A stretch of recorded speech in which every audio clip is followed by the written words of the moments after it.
नोंथांमोना आर्यान केल्विननि इउटुब चेनेलनि आर्निंखौ नायोबा शक जागोन आरोना। नोंथांमोना नैबे भिडिअखौ फारसेनिफ्राय जोबजासिम नायबानो जाबाय। दा नोंथांमोनाथ' बयबो मिथिखायो आर्यान केल्विनखौ मा भिडिअ बानायो बिथाङा। मानो होनोबा आर्यान केल्विना इउटुबाव आरो इन्स्टाग्राम फेसबुकआव बेफोराव कमेडि भिडिअ बानायो आरोना। नाथाय दासो बिनि भिडिअखौ नोंथांमोना नायनो थांबा मिलियन भिउस नुनो मोनगोन।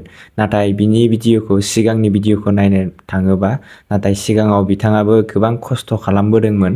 बे गोबां खस्थ' खालामनायनि गेजेरावसो दिनै नैबे फिथाइखौ मोनजादों आर्यान केल्विनाबो। आरो नोंथांमोनाथ' नुखादों आर्यान केल्विना दाखालि बावैसो बिथांमोना स्करपिअ लानाय नोंथांमोना नुखाबाय गावनि ससियेल मिडियानि इनकामजों। नोंथांमोना ससियेल मिडियाखौ जुदि नोंथाङा नाजाथाबनानै जुदि मोजाङै नोंथांमोना जुदि ग्र' खालामनो हायोबा नोंथाङा ससियेल मिडियाजों लाख फैसा खामायनो हायो आरोना। नोंथांमोना बेखौ मिन्थिया। आर्यान केल्विनाबो सानसे समाव जोंफोरबायदिनो गोरिब। नोंथांमोना भिडिअखौ फारसेनिफ्राय जोबजासिम फुल नायलां। आर्यान केल्विना इउटुबाव मान्थलि बेसेबां आर्निं खालामो स्पन्सारशिपखौ बाद दे आरो इन्स्टाग्रामनि स्पन्सारखौ बाद दे आरो फेसबुकनि इनकामखौ बाद दे। इउटुबाव इनकाम बेसे खालामो नोंथांमोना बे आर्यान केल्विननि इनकामखौ नायोबा नोंथांमोना शक जागोन आरोना। मानो होनोबा आर्यान केल्विना मासावनो इसिबांखिनि इनकाम खालामो। नोंथांमोना भिडिअखौ नायजोब होमबाना नोंथांमोना लाइभ प्रुफ देखायनानै होगोन। आरो नोंथांमोना जुदि चेनेलाव गोदानै फैदोंबा अन्नानै लाइक कमेन्ट शेयार आरो साबस्क्राइब खालामनानै होलांबानो जाबाय।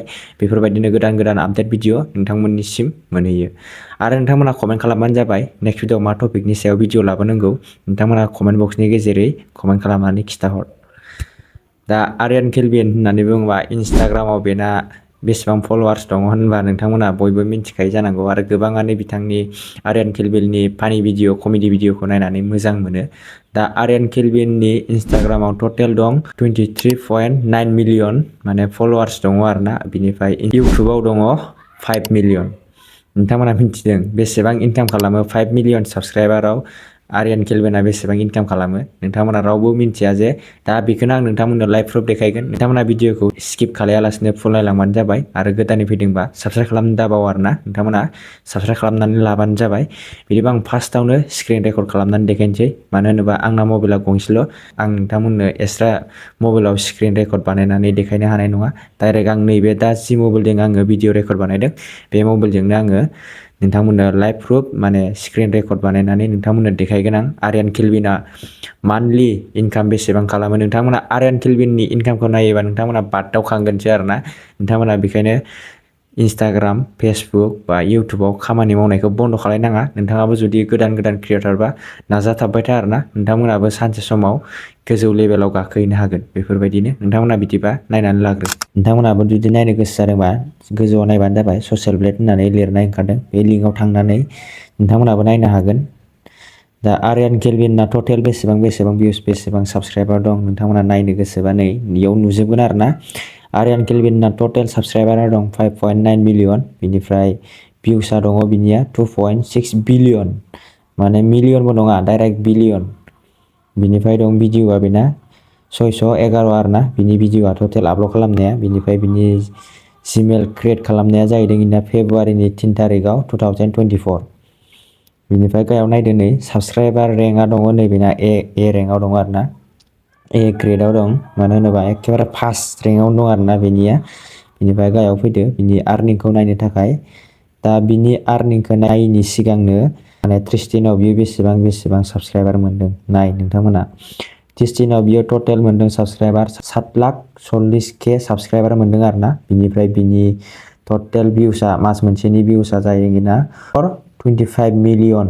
बिनि भिउसआ बे 425 मिलियन भिउसनि गेजेरै बियो बेसेबां आर्निं खालामनो हादों नोंथांमोना बे आर्निंखौ नायोबा शक जागोन आरोना। नोंथांमोना आं नोंथांमोननो देखायनानै होनि मास मोनसेयाव बियो $1,06,000 लानानै मास मोनसेयाव बियो $1.7 मिलियन लागै इनकाम खालामो आरोना बियो मास मोनसेयाव। बिनिफ्राय इयारलि माने बोसोराव बियो बेसेबां इनकाम खालामो होनोबा 6,37,000 बियो इनकाम खालामो आरोना माने बोसोरसेयाव। आरो 6,37,000 निफ्राय लानानै $10 मिलियन सिमहालागै बियो बोसोरसेयाव इनकाम खालामो। नोंथांमोना बे इनकामखौ हमनानै नाय। नोंथांमोना जुदि बोसोरसेयाव जुदि 10 मिलियन जुदि नोंथांमोना डलार खालामनो हायोबा बेसेबां आर्निं खालामनो हागोन बेखौ बाद दोननानै जोङो नायनि बे मासाव मोनगोन बियो।